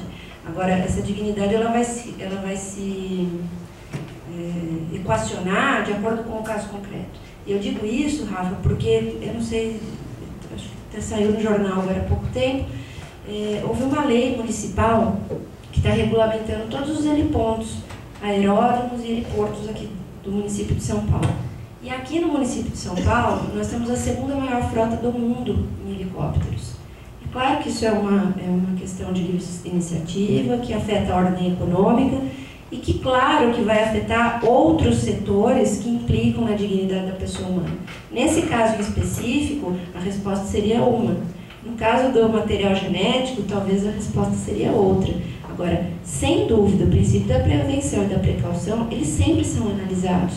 Né? Quando a gente fala em uma análise em instância superior de um tribunal superior, nós estamos falando naquilo que a gente conversou lá na salinha, é interpretação. E a interpretação tem que ser jurídica. O que eu acho, o que eu penso, eu falo lá na mesinha do bar. Aí eu falo, olha, eu acho isso, eu penso isso. Agora, a interpretação que o jurista faz, que esse poder judiciário faz na instância superior, ela advém, e que nós deveríamos fazer, ela advém de uma regra interpretativa que só existem 5 possibilidades. Eu desconheço uma sexta ou sétima. Né? A interpretação tem que ser sistemática, tem que ser gramatical, tem que ser lógica, tem que ser histórica, tem que ser teleológica. Ela tem que cumprir esse ciclo, ela tem que passar sobre esse crivo da interpretação para que ela possa resultar em uma sentença, ou conferindo o que foi já julgado ou modificando. E nesse sentido, quando vai se usar a interpretação sistemática vinculada, dependendo do caso, com a lógica, com a própria histórica, ela vai resultar numa especificidade principiológica diferente de outras. Né? Quando a gente fala de uma empresa de uma cidade como Campos do Jordão, que está inserida numa APP, o que faz? Destrói a cidade? Né? Não, mas como já está ali, precisa ver, mas faz o quê? Estudo de impacto ambiental, para ver quanto é que isso vai impactar. E se for favorável e ainda assim não puder, veja, e aí você tem que demonstrar todo o tempo que não tem como não impactar. Não tem como não impactar. Nós somos os maiores impactadores e poluidores. Desde a hora que a gente acorda até a hora que a gente está dormindo, a gente impacta. Né? Quando a gente produz, expira o ar, a gente está poluindo. Então, é claro que a ideia é minimizar esse impacto, usando os princípios. Agora, se houver briga de princípio, qual é o princípio que eu tenho que usar? Né? Qual é a máxima condicionante? Da dignidade da pessoa humana. Então, tem lá, prevenção, precaução, vou garantir mato ou vou deixar o empreendedor construir, ou ele mexer lá com o material genético e colocar dentro do nosso Estado democrático um material que a gente nem sabe o que é. Isso já está superado, porque a gente come transgênico faz tempo. Né? Então, a questão e é bem política, até pela composição da CTN-Bio. Nós estamos comendo transgênico faz tempo, nós estamos comendo material que está com mutação genética faz tempo. Não me lembro se foi na turma de vocês, que foi um agrônomo que foi dizer que ele preferia comer transgênico do que comer produto natural, como é que chama? Não, comer aquele que toma orgânico. Ele não come orgânico porque tem fungo e bactéria que não tem nem cura, que se come e mata, que é o caso desse pepino aí, pode ser que ele nem é um pepino trans. Né? Agora, vai afetar na ordem econômica? Sem dúvida. A ordem econômica sempre será afetada. porque a Política Nacional do Meio Ambiente ela foi objetivada para dar sustentável a essa ordem econômica. Qualquer legislação ambiental, ela está vinculada a garantir essa ordem econômica, e é o que determina o 170, quando ele fala. O objetivo da ordem econômica capitalista é fazer lucro, mas veja, fazer lucro garantindo a dignidade humana, é garantindo que essa pessoa humana ela possa ser inserida dentro de um padrão de justiça social, de dignidade, e para que isso aconteça, eu tenho que respeitar lá o rol dos 9 princípios que ela coloca, dentre os quais o meio ambiente, e a propriedade privada, a gestão social, consumidor, etc, etc. Então, quando a gente conversa de direito ambiental, geralmente a gente precisa ver o caso concreto, porque vai impactar, sem dúvida, na ordem econômica 100% das vezes. Nós estamos trabalhando, a gente trabalha com um empreendedor que tem como objetivo o lucro. É pecado? Claro que não. O que a gente pretende quando a gente vai vender o nosso horário para o cliente? Porque a gente vende, ninguém faz de graça, faz? É lucro. É pecado? Não. Não é pecado, porque a gente exercita uma profissão que está reconhecida por lei, a gente afere um preço que está tabelado, né, dentro de uma variação que é justa, a gente afere um preço que é tabelado. Então, não tem problema a gente ganhar o dinheiro. O problema é a gente ganhar o dinheiro prejudicando o outro. É isso que a Constituição quis dizer. E quando esse empreendedor, quando essa ordem econômica ela está extrapolando, ela precisa ser puxada para baixo. E aí, olha, se está afetando o meio ambiente a ponto de criar um distanciamento muito grande, um abismo muito grande, vamos rever, né? Vamos rever. Agora, impacto tem. O que vai acontecer com São Paulo se tirarem todos os L pontos? Porque, vou dizer, 90% vai acabar. Vai acabar, não vai conseguir licenciar, é impossível. O trânsito vai piorar, a efetividade de resgate, a própria reportagem, enfim, como é que se faz? O heliponto lá da Fiesp está fechado. Está fechado porque não tem licença, porque está ilegal. Então, lógico que são questões que têm que ser observadas sobre os dois viés. A gente gostaria muito que sempre fosse atendido, sempre, o meio ambiente, mas às vezes esse meio ambiente precisa estar andando junto com a ordem econômica. E para isso, às vezes a gente tem que abrir mão de uma árvore, às vezes a gente tem que abrir mão de algo que ideologicamente a gente não abriria. Mas para que esse Estado seja democrático, para que ele institucionalize até precaução e prevenção, ele precisa observar o que diz o 170. Pode fazer, tem problema, empreendedor, você pode até polui, mas depois você paga e recompõe. Paga e recompõe. Ah, mas não tem mais. Não tem mais, porque hoje o advogado ambientalista é bom porque ele tem bastante trabalho, né? A ação, às vezes ela não fica, às vezes quase 100% das vezes ela fica em 3 esferas. Ela vai para o administrativo, ela vai para o civil e ela vai para o criminal. E aí a gente tem que se virar nos 30 para ver o que vai fazer nas 3 esferas. De um fato, né? De um fato causado por esse empreendedor, às vezes ele responde nas 3 esferas. Então, é claro que esse legislador, ele trouxe essa ordem econômica desta maneira, procurando evitar a livre iniciativa desenfreada que a gente teve lá na Revolução Francesa, né, sobre a auspiciosa teoria do Adam Smith, que dizia que o Estado não intervém, né, a mão invisível que direcionava os negócios, então faz do jeito que quiser. Você pode até prejudicar o outro que não tem problema, desde que você obtenha lucro. Isso é proibido aqui no Brasil, por força constitucional. Não pode. Pode empreender livremente, desde que observe-se o que determina o 170, combinado com o 225, combinado com o artigo 1º, inciso 3º, 4º, enfim. É dessa forma que a gente vai estruturar a conversa da ordem econômica vinculada ao meio ambiente, quando houver qualquer conflito principiológico, de princípio constitucional, de princípio que visa atender, inclusive, a dignidade da pessoa humana.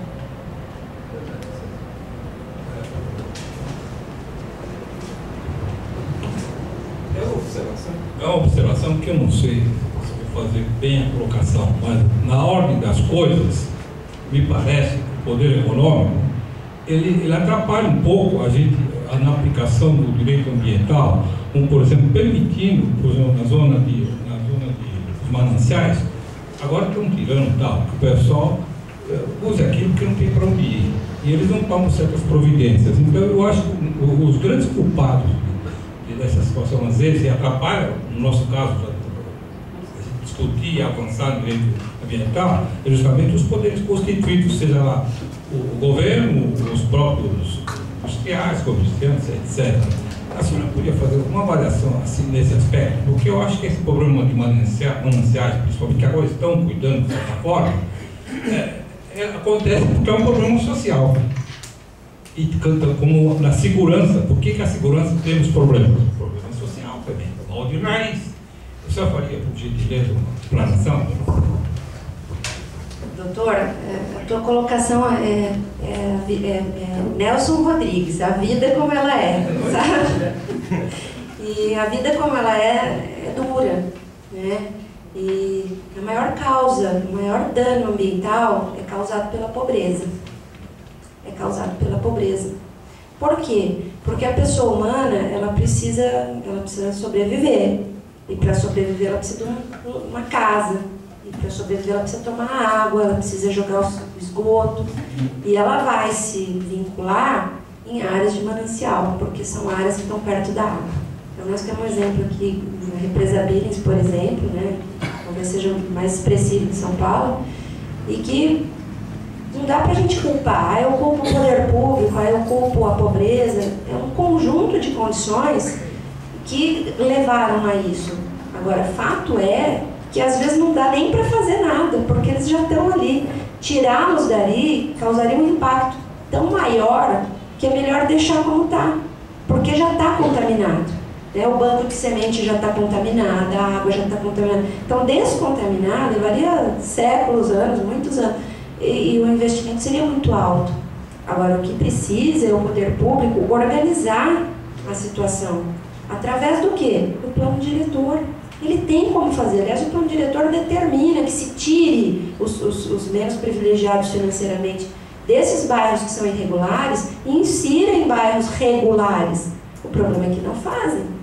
E nós não cobramos. E aí é muito fácil a gente assistir jornal e vomitar na fila do banco, na fila do... Falar, olha, o Brasil é uma porcaria, São Paulo está um horror.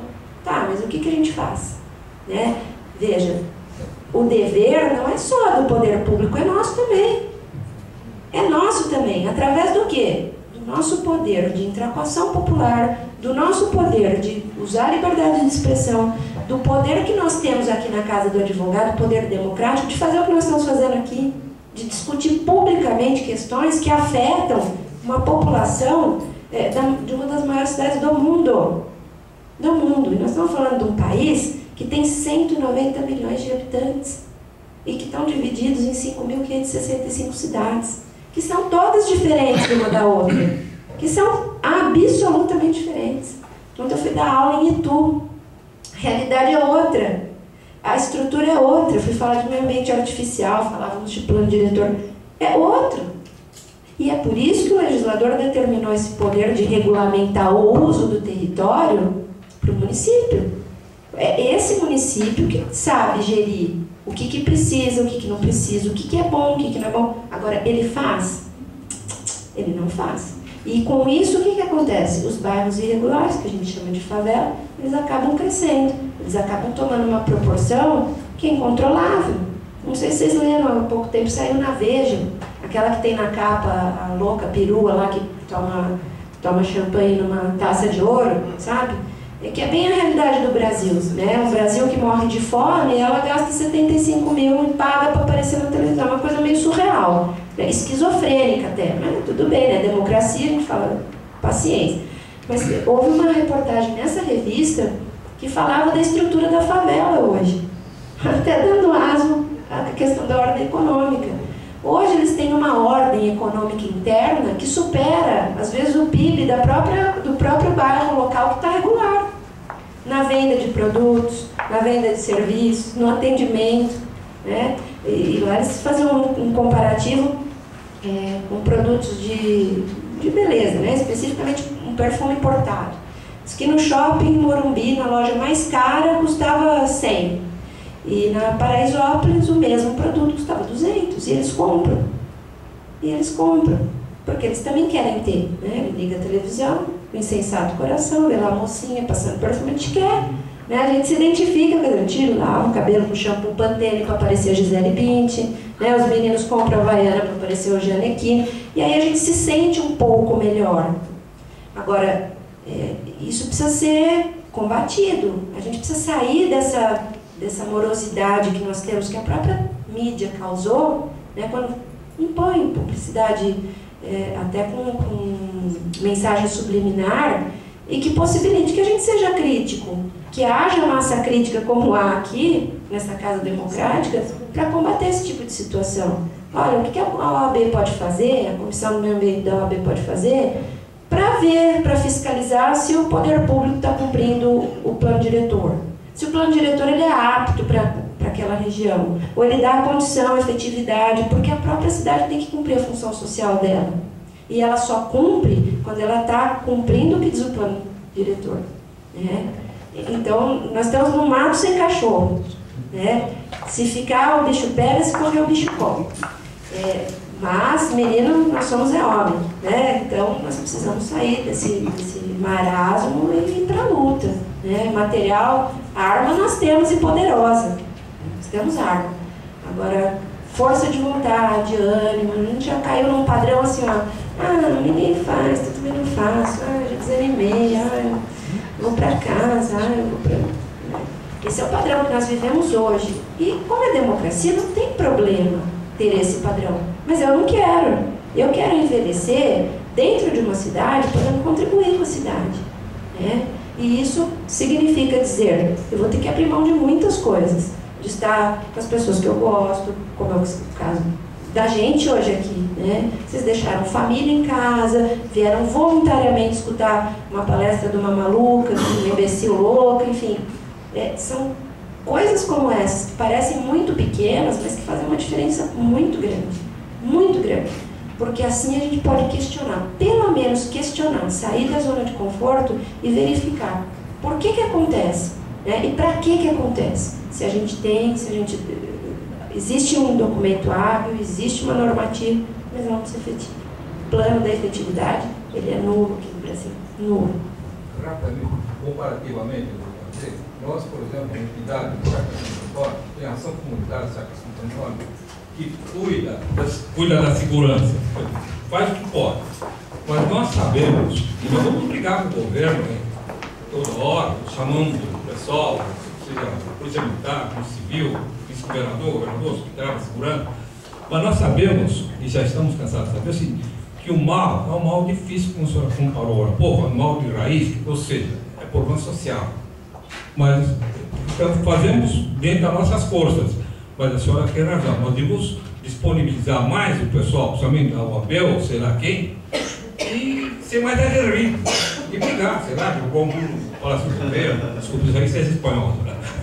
Ou qualquer coisa assim, porque é difícil, viu? Eu não só concordo, como vou fazer um comparativo. Eu moro aqui, sou da região, estava contando para os meninos que há pouco tempo fui assaltada dentro da minha casa. Entraram na minha casa, bateram em mim. Não se pode fazer nada, porque na força de um revólver, assim, meu marido foi... Se levanta que você morre na frente dela. Um parente meu do interior foi levado dentro do quartel, não morreu porque não era a hora dele. Enfim, cadê a segurança? Não tem segurança. Agora, fato é que eu questiono. Tem 2 universidades, 3 universidades aqui na Chácara Santo Antônio, né? Será que houve estudo de impacto de vizinhança? Será que eles, para implementar essa faculdade, porque é óbvio que essa faculdade trouxe trânsito infernal, trouxe barulho, ruído, que 10 anos atrás não tinha, trouxe movimentação no comércio, drogas e crimes. Será que houve estudo de impacto de vizinhança? Aí o interesse é uma coisa que a gente fica meio até constrangido de falar, mas aqui todo mundo é adulto e a gente não pode ser hipócrita. O interesse econômico ele acaba sendo viabilizado por questão política, por interesses outros, que são escusos, que não o da garantia da lei, né? E aí eu falo, quem é que vai ter segurança desse jeito? Pode ir falar com o governador, com o prefeito, com quem, com o bispo, com o papa. Não tem. Então eu daria um pequeno exemplo.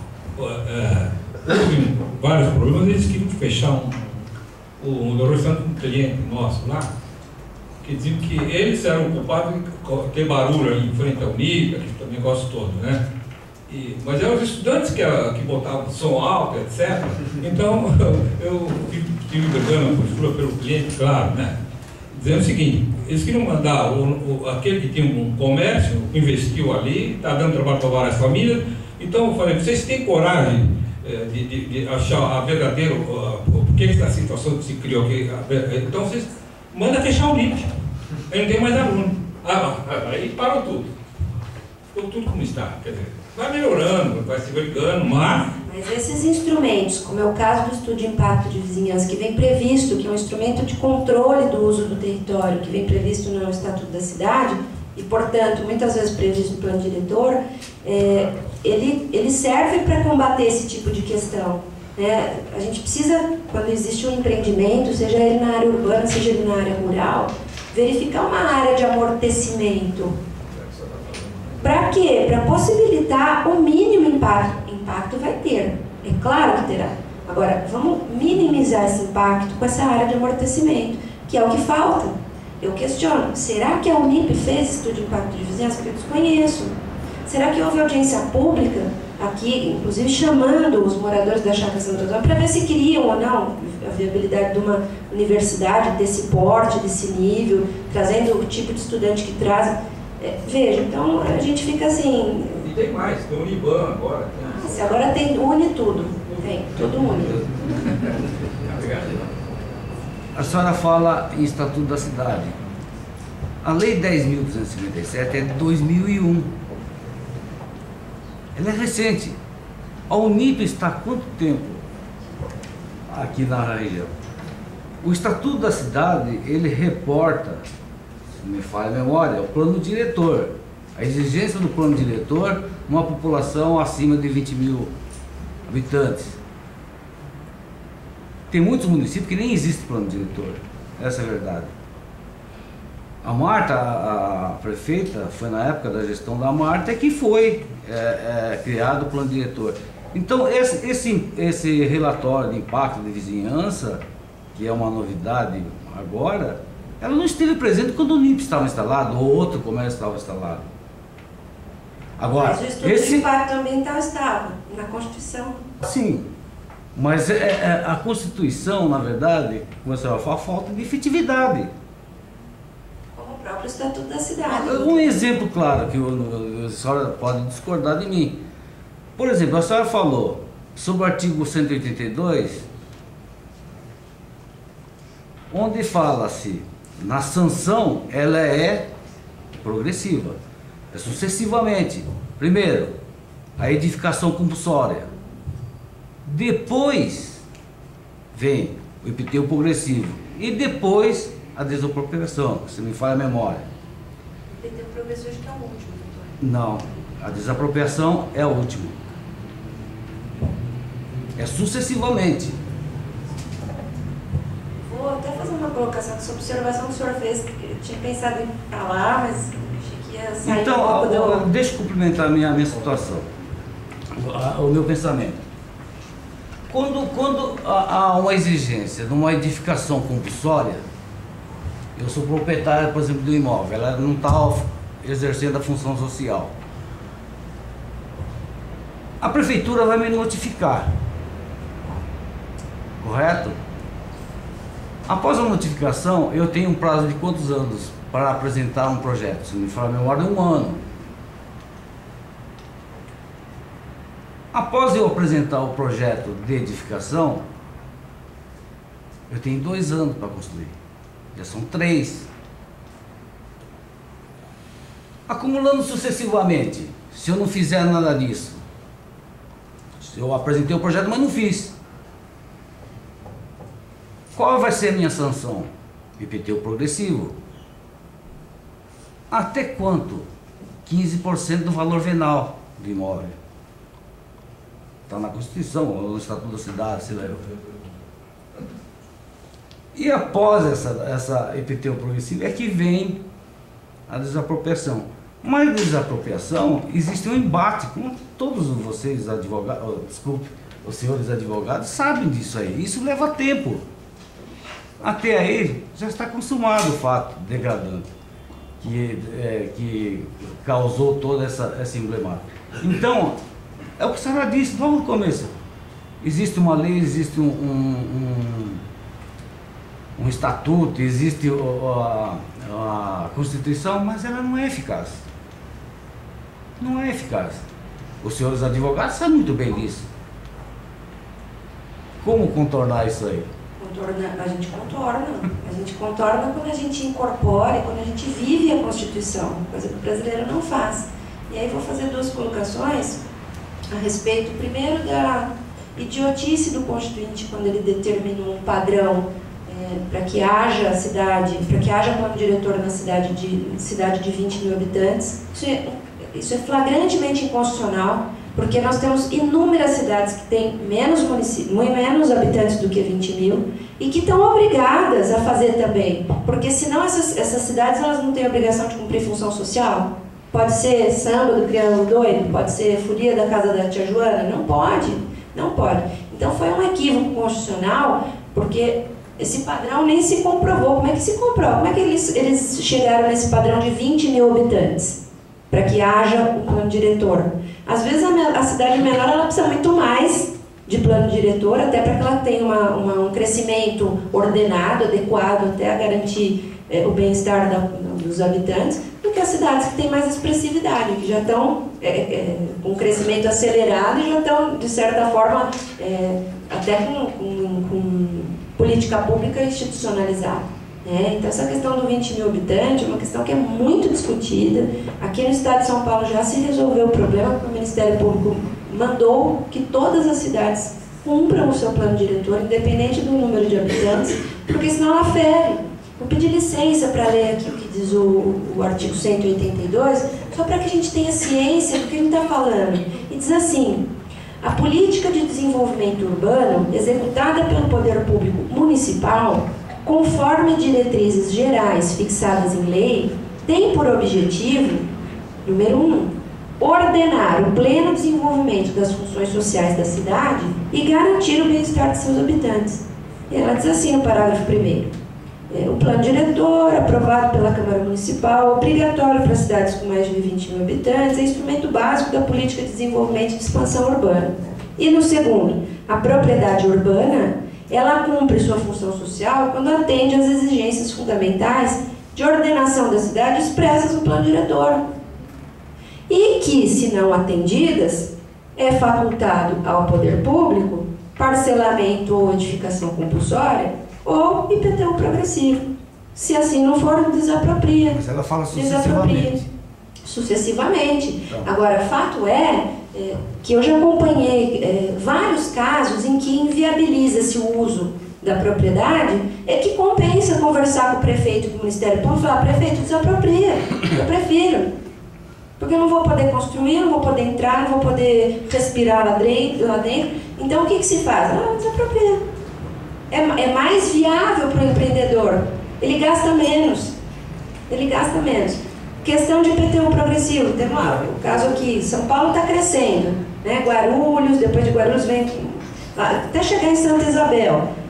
Em Santa Isabel, especificamente, houve um caso em que aferiu-se o IPTU e a aferição do IPTU acabou levantando, criando uma especulação imobiliária no entorno que fez crescer 20% o valor dos imóveis.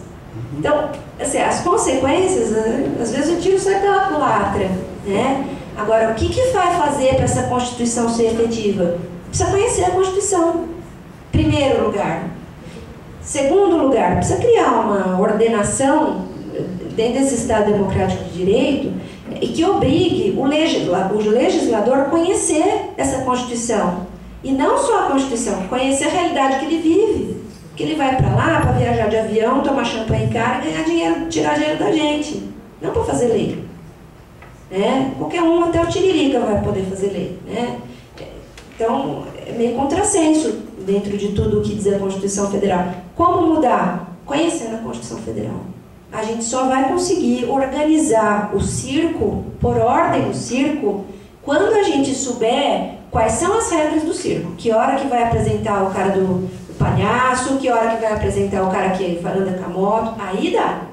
Se não conhecer, o elefante vai cruzar com o leão vai morder a bailarina, e aí vai dar samba do crioulo doido. Não dá. E é o que a gente vive. Então, essa esquizofrenia que nós vivemos, ela é resultado da falta de noção da sociedade, do poder legislativo, do poder executivo e, vou mais, muitas vezes do poder judiciário. Se a gente não fizer uma ação no sentido de, como essa que está sendo feita aqui, ainda que pequena, mas uma ação, no sentido de esclarecer o que precisa ser feito, de criar grupos que possam levar isso ao conhecimento de quem de direito, vai continuar. E aí a tendência é o quê? Cair cada vez mais, o circo ficar cada vez mais interessante, né? E aí eu posso fazer o quê? Posso fazer o que eu quiser, até jogar pipoca se quiser, não tem problema nenhum, né? Não há problema, que é o que nós vivemos hoje, né? Quem tem valor hoje, né? Vai se falar em valor, passa lá na rua da Unip e a gente vê qual é o valor do jovem da nossa sociedade hoje, esse tipo de valor. Então vamos jogar pipoca em todo mundo, até no dono do circo, não há problema nenhum, não há punição. Eu estou dando minha posição particular da Thaís. Eu prego que a gente só vai organizar o circo a partir do momento que cada um souber qual é a sua parte, que hora que vai se apresentar, para não ter problema de um apresentar na hora do outro, de um pegar a parte do outro e aí virar essa folia armada que nós temos. Professor, palestrante, antes da lei do plano diretor, havia a lei do zoneamento. Aqui, por exemplo, o Alto da Boa Vista, eles construíram um prédio aqui, as entidades pleitearam, etc., mas o prédio continuou. Ali perto do Walmart, ali, tem uma área pública que era para ser uma escola, um posto de saúde, virou prédio, virou coisa particular. Aqui no Parque dos Pássaros, aqui na Santo Amaro, é uma área pública, uma praça, foi dada em concessão durante 99 anos e se ocupou todos esses espaços, né, que a Constituição fala em direito de lazer, além do direito à moradia, etc., tem essas questões. Mas eu só vou me reportar uma pergunta, porque isso é uma explanação, que quando se teve a lei de biossegurança, teve uma professora no curso de pós-graduação, falou assim, não, mas a questão da soja transgênica é uma questão ética. E eu achei que era uma questão científica, como já falou, olha, foi a primeira vez, né? Eu achei tudo aquilo científico, pareceres de doutos, né? Mas ela falou, não, tem a questão ética, quer dizer, é a lei da vida, né? É a concepção, é como as coisas foram criadas e como nós temos esse meio ambiente que queremos preservar, porque são as leis naturais, não podemos criar leis, né? Mas as naturais sempre vão existir. Então, essa questão que eu pergunto, como que, por exemplo, a questão da soja transgênica é uma questão ética, isso que eu até hoje não entendo. Por que se discutir ética quando a questão é uma questão científica? Eu lembro da soja transgênica, que era a discussão da Marina Silva como ministra, que ela não queria, ficou 4 anos até a lei da biossegurança ser aprovada, que ela até saiu do Ministério, e a Argentina tinha soja transgênica. Eu falei, mas se a Argentina tem soja transgênica, eles são mais científicos, não vai provocar um câncer, não vai provocar alguma coisa, porque já vem da Argentina. Então eu achei, né, que eles, por ter, como a senhora falou, uma maior preservação da lei da biossegurança, entrou a soja transgênica, que ela é mais resistente e melhor aproveitamento.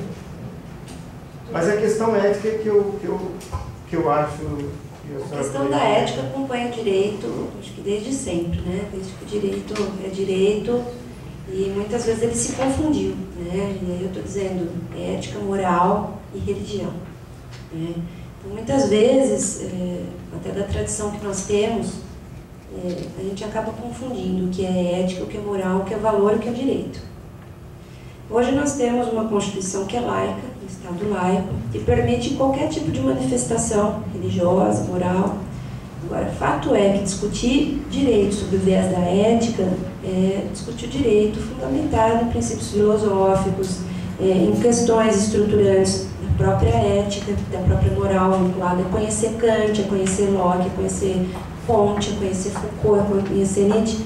Aí eu posso discutir ética. Se a questão é ética ou não, eu não sei. Agora, a questão da lei da biossegurança, quando foi para o Supremo Tribunal, foi uma questão de ordem religiosa. E que tem sou católica, praticante, misseira, carola, rezo terço, respeito todas as outras religiões, estudo as outras religiões, mas isso não dá o direito da minha religião estar lá fazendo força política para que uma coisa aconteça. Essa confusão que existe dentro do Estado democrático, do que seja moral, do que seja ético, do que seja princípio, do que seja valor e do que seja direito, é uma discussão que precisa ser resolvida. Porque a gente escuta alguns absurdos, né, que acabam chocando até. É claro que a questão é científica. Isso não quer dizer que ela não tem que ser tratada de forma ética. É claro que ela tem. Existe até um ramo do direito que estuda a bioética. Como é que vai se estruturar algumas situações jurídicas ou algumas situações fáticas em que o direito vai precisar tutelar. Agora, a forma de discutir ética é uma forma de conhecimento que precisa ser amplamente estudada. Eu não tenho condição de discutir ética porque pouco estudei de filosofia, não conheço a fundo. Conheço a filosofia do Kant superficialmente, a gente estuda. Agora, a ponto de determinar se é ético ou não, em última análise, se a questão for antiética ou ética, quem vai determinar é o Supremo, que é quem guarda a Constituição, quem tem a função de dizer a verdade, que nem é a verdadeira, porque depois do Supremo, a verdade verdadeira está com Deus, mas que é a verdade que vai ser determinada para nós, brasileiros e estrangeiros residentes do país. E ele disse que não é antiético mexer. Tão pouco é antiético ter soja transgênica. Qual é o problema? Se a gente come batata transgênica, mandioca transgênica, couve-flor transgênica, qual é o problema da soja transgênica? Então, muitas vezes, as questões que vão para a mídia, elas vão já maculadas de uma carga pejorativa para que combata, para que desestruture a própria ordem econômica. E aí a gente precisa ter muito cuidado na análise da questão para não entrar... É que a questão é do embrião, né? Quer dizer, modifica geneticamente o embrião. A senhora falou do voto do ministro Aires, né? E ele fala da expectativa, né, de vida no embrião. Mas ela está na soja, está no ser humano, enfim, São coisas diferentes. O alimento transgênico é diferente do embrião. O embrião, nós estamos falando de uma junção de espermatozoide e óvulo. O alimento transgênico nada mais é do que um alimento que tem uma mutação genética, e não é nem uma mutação assim, olha, se comer não vai nascer couve-flor no nariz. A mutação é pegar um gene que é resistente a determinada coisa de uma outra comida e implantar ali. É isso. Mais nada. Mais nada. Ah, mas as pessoas desenvolvem alergia por causa da soja. Claro, porque o alimento que é usado para... é a castanha. Tem gente que tem alergia à castanha. Quem tem alergia à castanha não pode comer soja transgênica, porque vai desenvolver alergia. Não é pela transgenia, é pelo DNA que vem lá da estrutura da castanha. Agora, fato é que geneticamente, isso está superado, uma coisa que está superada. A estrutura do DNA é universal. Nós e o milho temos 3% de diferença genética. Nós e o macaco temos 0,09% de diferença genética. Porque o mesmo ADSTG que o macaco tem, nós temos. É adenina, guanina, citosina e timina. Essa é a estrutura do DNA. Agora, como ele vai se compor, se ele vai virar alface ou se ele vai virar advogado que peticiona, eu não sei. Agora, fato é que o embrião é uma coisa, transgenia é outra. Tá? Em virtude do adiantado da hora, eu vou passar a palavra ao Dr. Valdinei Nunes Paluri para o encerramento do evento. Não sem antes fazer um convite para todos os presentes aqui.